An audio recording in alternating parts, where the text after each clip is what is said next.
Hello, folks. This is Tony Drake from Drake & Associates with an educational economic update for April 2019.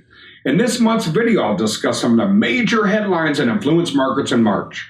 I'll also provide some insight into what these developments could mean for you as an investor. As always, please stay tuned at the end of this video for a required disclosure statement. Now, the first quarter of 2019 is behind us, and major indices have posted strong performance for this year so far. Between January and March, the S&P 500 gained 13.1%. That's the best quarter since 1998. The Dow Industrials and the NASDAQ Composite also posted double-digit increases during that time. Now, while all three indices were up in March, their monthly gains were relatively small. The S&P 500 added 1.8%, the Dow hung on to a 0.1% gain, and the NASDAQ was up 2.6%. Questions about the strength of both global and domestic growth contributed to market performance throughout the month. Domestically, we had a lot of information to digest. The final reading of growth in 2018's fourth quarter lowered to 2.2%.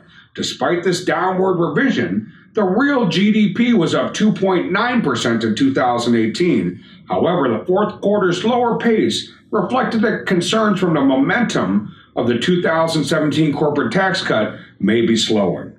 We also saw these worries play out as Treasury yields fell and the yield curve inverted. What this development means is that the yield on the short-term Treasury bills and notes exceeded that of the 10-year Treasury bond. This type of incident is called a yield curve inversion, hasn't happened since 2007. Some investors believe that this could mean that an economic slowdown may be on the horizon.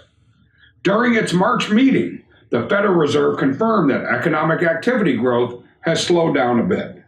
The Fed chose not to raise rates and removed any rate increase projections for 2019.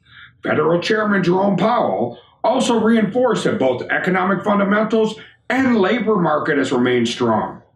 On the international front, the European Central Bank, or the ECB, cut its estimate for 2019 economic growth to 1.1% and announced a new stimulus program.